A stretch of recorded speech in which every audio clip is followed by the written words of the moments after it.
우리가 나소 교회를 렌트해서 예배 드린 지가 벌써 10년째입니다. 2014년 1월 첫째 주부터 예배를 드리기 시작을 했으니까요. 이제 10년이 다 돼갑니다. 저도 이 교회 와서 목회한 지 이제 10년 되려면 2달 남았습니다. 2달이 지나면 이제 10년, 만 10년이 되는데요. 우리가 이곳으로 온 후에 어떤 분이 저에게 교회 이름을 바꾸자 이렇게 제안을 하셨습니다. 지금 그분은 저희 교회를 다니고 계시진 않습니다. 교회를 좀 더 성장시키기 위해 다른 이름이 필요하다는 것이었죠. 그분이 저에게 특정한 다른 이름을 제시하지는 않았지만 새순이라고 하는 이름은 한계가 있는 이름이다라고 저에게 주장을 하셨고, 그래서 이름을 바꿔야 한다라는 얘기를 여러 차례 저한테 하셨습니다. 사실 우리끼리 농담으로 이런 얘기 합니다.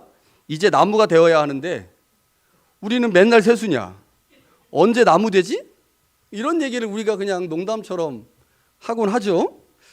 나무라고 하는 것, 이미 성장한 나무와 비교하면 새수는 분명히 한계가 있는 이름이죠. 그렇게 충분히 느낄 수 있습니다. 그러나 다른 관점에서 보면요, 새수는 위니펙에 잘 맞는 이름입니다. 새수는 부활절에 잘 어울리는 이름입니다. 그래서 저는 새순이 그때도 좋았고 지금도 좋습니다. 새수는 부활을 닮았습니다. 부활이 생명이듯이 새순도 역시 생명입니다. 부활이 죽어있는 몸에 생명의 역사를 일으키는 것이듯 새순도 혹독한 겨울을 지낸 위니펙에 여전히 생명이 있다는 사실을 알리는 신호입니다. 저는 그래서 새순이 너무 좋습니다. 위니펙에 너무너무 잘 맞아요. 이제 곧 위니펙에 새순이 올라와 봄이 완연하게 왔다는 사실을 알릴 것입니다. 주님께서 사망의 권세를 이기시고 부활하셨습니다. 부활의 주님께서 우리에게 새순과 같이 새로운 생명을 주셨습니다. 오늘 예배를 통해 그 주님의 부활의 능력이 우리 안에 새순처럼 싹 튀어 올라올 수 있기를 간절히 소망합니다. 부활하신 주님이 제자들에게 나타나셨습니다. 우리가 이 전단락을 작년 부활주일에 봤어요. 작년 부활주일에. 그 작년 부활주일에 예수님께서 제자들에게 나타나셨습니다. 첫 번째로 나타나신 거죠. 제자들이 주님의 부활을 그들의 눈으로 직접 목격했습니다. 모든 제자들이 다 목격했는데 그때 단 한 명의 제자 도마는 그곳에 없었습니다. 주님이 부활하신 그날, 주님께서 다른 제자들을 만나시던 바로 그날, 도마는 도대체 어디서 무엇을 하고 있었을까요?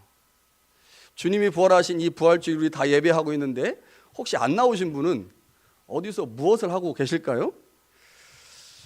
도마가 무엇을 했는지, 어떤 일을 했는지 성경에 나와 있지 않기 때문에 정확하게 알 수는 없지만 함께 있는 것보다 혼자 있는 것이 더 안전하다고 생각을 했던 것 같습니다. 자, 우리 바로 앞달라에 보면 제자들이 무서워서 문을 닫고 있었거든요. 그러니까 예수님이 죽은 것처럼 자신들도 죽을 수 있다라고 제자들이 생각을 해서 문을 닫았는데, 그러니까 다른 10명의 제자들은 함께 모여서 무서워서 벌벌 떨고 있었고, 도마는 머리가 되게 좋았던 것 같아요. 몰려 있는 것보다 혼자 있는 것이 안전하다, 이렇게 생각을 해서 아마 혼자 있었던 것 같습니다. 제자들이 주님의 부활하심을 직접 경험했으니 얼마나 기뻤겠습니까?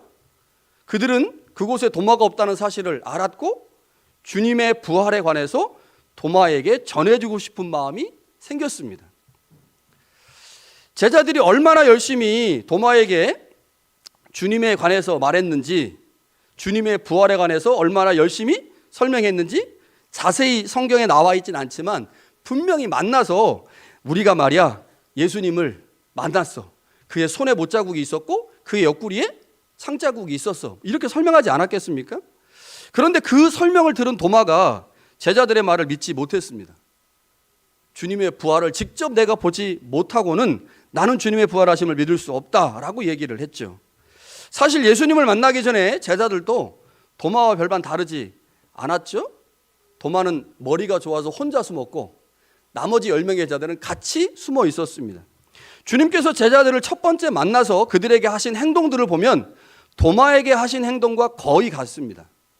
이 말은 도마의 상태나 10명의 제자들의 상태나 비슷했다고 하는 거죠. 예수님이 첫 번째 제자들에게 찾아와서 너희에게 평강이 있을지어다 라고 말씀하신 후에 자신의 손과 옆구리의 상처를 보여주셨습니다. 그런데 주님이 도마를 찾아오셨을 때도 역시 도마와 제자들에게 너희에게 평강이 있을지어다 라고 말씀하셨고, 도마에게 내 손가락을 이리 내밀어 내 손을 보고 내 손을 내밀어 내 옆구리를 보라 라고 말씀하셨죠. 그러니까 주님을 만나기 전에 제자들이나 도마의 상황이나 사실은 비슷했습니다. 주님께서 도마를 만나신 때가 26절에 보니까 여드레를 지나서라고 돼 있어요. 저는 이게 굉장히 특이한 표현이라고 생각합니다. 여드레를 지나서. 주님이 처음 제자들을 만나신 후에 8일이 지난 후에 주님께서 다시 제자들을 만나신 겁니다. 자, 여기서 여드레라고 하는 것은 유대인의 계산법으로 해보면 부활하신 날부터 다음 주일까지의 날짜를 모두 포함해서 계산한 날입니다. 그러니까 오늘부터 시작해가지고 여드레면 오늘 날짜를 포함하기 때문에 다음 주일이 된 거예요. 참 이상하죠? 그러니까 주님이 부활하신 바로 그날 주일날 첫 번째로 10명의 제자를 만나셨고, 그 다음 부활주일날, 다음 주일날 여드레가 지나서 예수님이 도마를 찾아가신 겁니다.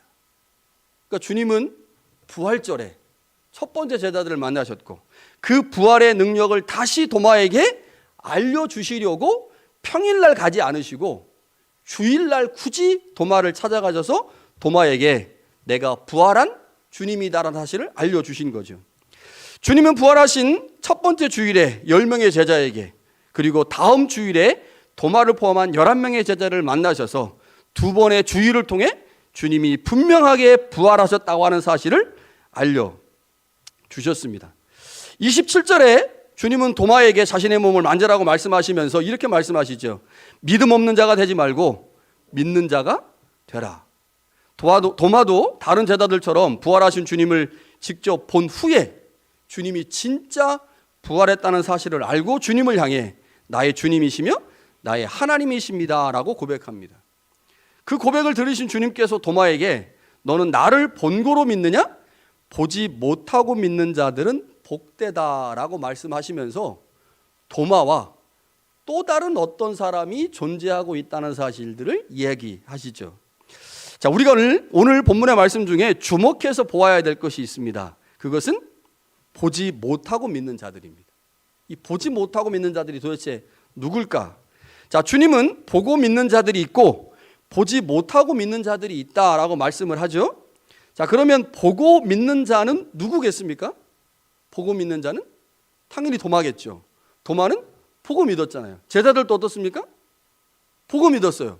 만약에 제자들이 믿음을 가지고 있었다면 문 닫고 숨어서 무서워하지 않았겠죠. 주님께서 분명히 부활하실 것을 알려주셨습니다. 그리고 막달라 마리아를 통해서 내가 부활했다는 소식을 전하라고 하셨죠. 그래서 그 사실을 들었는데 주님을 보기 전에는 주님이 부활했다는 사실을 못 믿었어요. 그래서 벌벌벌 떨고 있었죠. 그런데 그들이 보고 믿었습니다.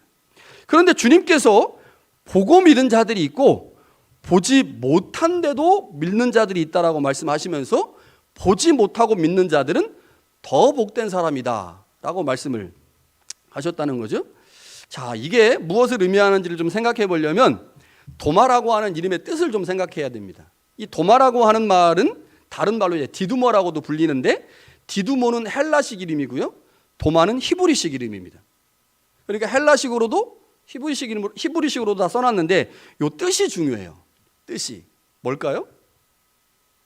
머리가 좋으신 분들은 기억할 수 있습니다. 제가 예전에 설교를 했었거든요. 도마에 대해 쌍둥이라고 하는 뜻입니다. 쌍둥이. 그래서 제가 그때 2014년 부활주일에 양다리라고 하는 제목으로 설교를 한 적이 있어요. 양다리. 이 본문으로. 그때는 제가 양다리로 설교를 했는데 오늘은 다른 관점에서 이 본문을 설교하려고 양다리 얘기는 안 하는데요. 자, 쌍둥이라고 하는 뜻입니다.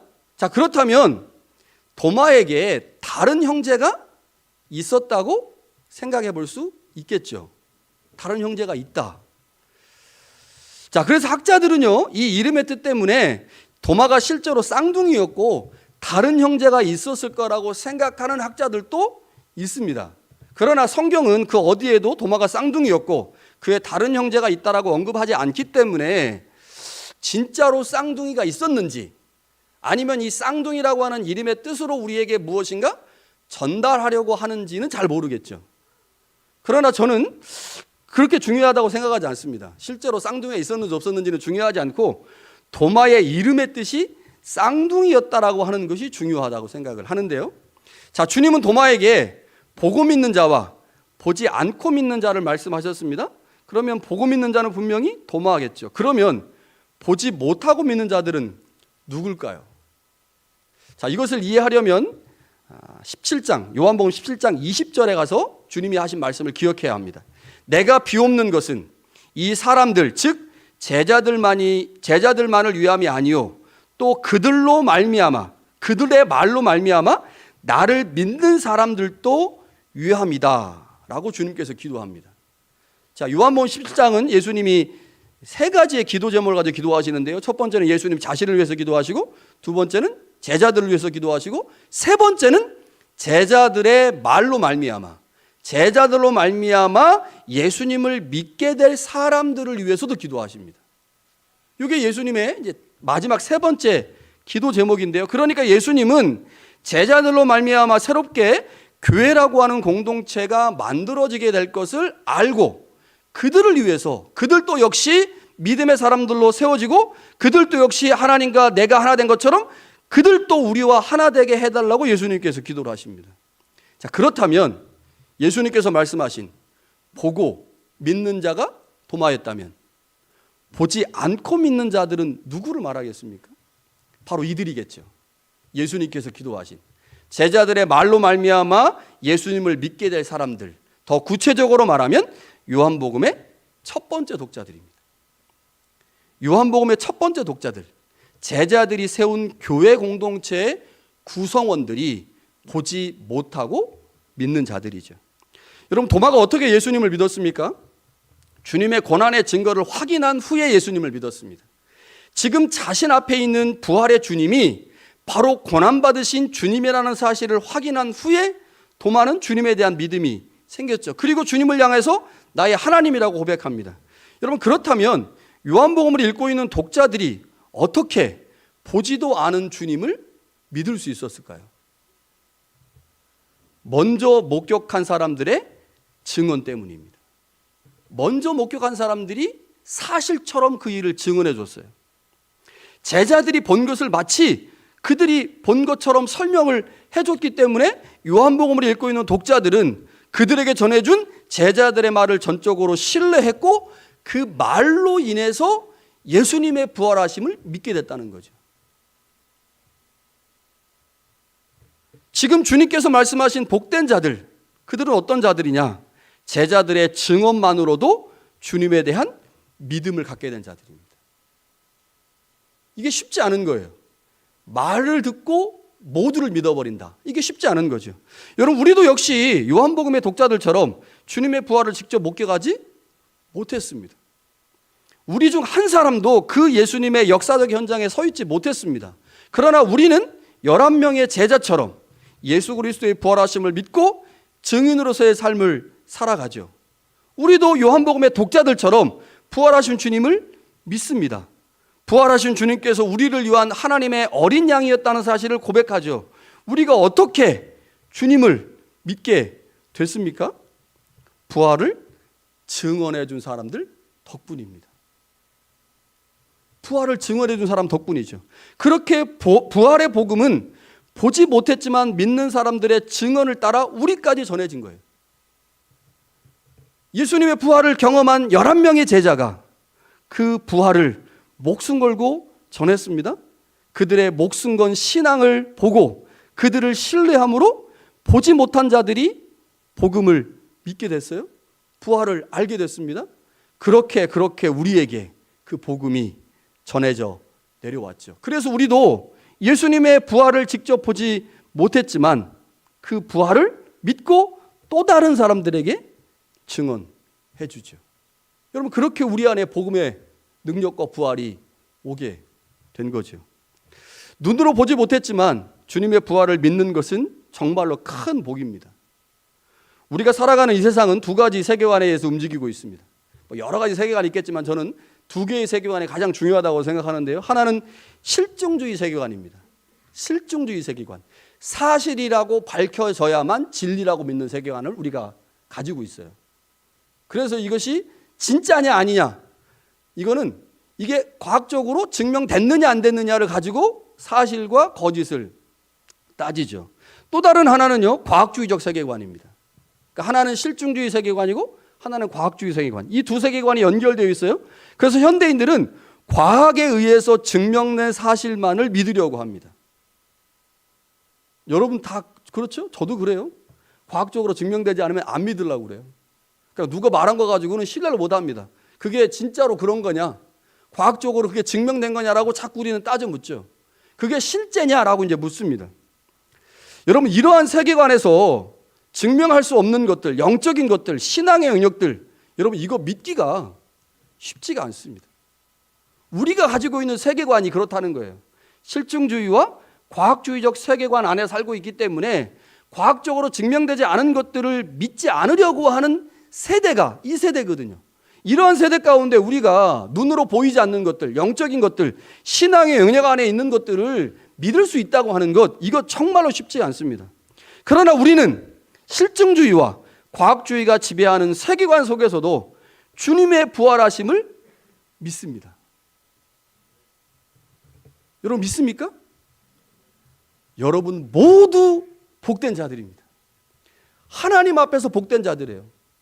여러분 이런 세계관 안에서 우리가 살고 있는데, 과학주의와 실증주의 세계관 안에 살고 있는데, 그리고 우리가 눈으로 보지도 못했는데 우리의 신앙의 선배들이 전해준 그 신앙의 말들을 듣고 주님께서 기록하신 이 성서의 말씀을 통해서 우리가 예수 그리스도가 부활하셨다는 사실을 믿고 있다면 그 누구보다 우리는 하나님 앞에서 복된 자들입니다. 복을 경험한 자들이에요. 우리는 분명히 눈에 보이지 않는 것이 전부라는 사실을 알고 있습니다. 우리는 믿음으로 보이지 않는 세계가 존재한다는 사실을 알고 있습니다. 우리의 눈으로 목격하지 못했지만 우리는 분명 주님의 부활을 믿습니다. 우리의 믿음의 대상이나 내용이 결코 실험이나 과학을 통해, 관찰을 통해 사실로 증명되지 않았지만 우리는 믿음으로 그 모든 것이 실제 하고 있다는 사실을 인정합니다. 주님의 말씀대로 하면 우리가 진짜 복된 자죠. 여러분, 하나님이 우리를 인정하십니다. 하나님이 우리 가운데 은혜를 주십니다. 아니, 이러한 세계관 가운데 그렇게 보지도 않은 그 사실을 우리가 믿고 있는데 하나님이 어찌 우리에게 복을 주시지 않겠습니까? 어찌 하나님께서 우리에게 은혜를 주시지 않겠습니까? 보지도 않고 있는데, 믿는데. 여러분, 우리 안에 일하시는 성령께서 우리로 주님의 부활하심을 믿게 하심으로 우리를 더 복된 자가 되게 하셨습니다. 하나님께서 아브라함을 복의 근원으로 삼으셨죠. 그래서 아브라함을 통해서 나오는 모든 후손을 하나님이 복되게 하셨습니다. 우리말 성경에는 복의 근원으로 되어 있지만 히브리어 원어에는 아브라함이 복이다 이렇게 되어 있어요. 아브라함이 복입니다. 그런데 오늘 주님께서 우리에게 말씀하십니다. 주님의 부활하심을 보지 않고 믿는 자들이 복이다. 복의 근원이다 라고 말씀하시죠. 하나님이 오늘 우리에게 예수 그리스도의 부활하심을 믿고 그분의 생명 안에 들어가 그 생명으로 말미암아 우리의 삶을 경영하기로 고백한 모든 자들을 하나님의 복의 근원으로 삼으시겠다고 말씀하십니다. 여러분 모두 하나님의 복의 근원입니다. 여러분을 통해서 하나님의 복이 많은 사람들에게 전달될 것입니다. 제자들의 증언을 통해서 더 많은 사람들이 주님의 부활을 믿게 된 것처럼, 아브라함을 통하여 그의 후손들이 하나님의 복을 받은 것처럼 하나님께서 우리에게 예수의 부활을 믿고 그 부활하신 주님을 따라 살겠다고 결단하는 우리를 복의 근원이 되게 하시고 우리를 통해 더 많은 사람들이 주님의 품 안으로, 하나님의 나라 안으로, 하나님의 생명의 역사 안으로 들어오게 하시겠다고 말씀하십니다. 여러분 그 복이 여러분의 복임을 믿으시기 바랍니다. 하나님께서 우리를 복되게 하셨습니다. 이제 여러분들의 삶의 자리가 더 많은 사람들에게 복을 경험하게 하는, 하나님의 은혜를 경험하게 하는, 하나님의 신령한 은혜와 역사를 경험하게 하는 삶의 자리가 될 것입니다. 그런 은혜가 이번 한 주간, 올해 여러분의 삶의 평생 동안 나타날 수 있기를 간절히 축원합니다.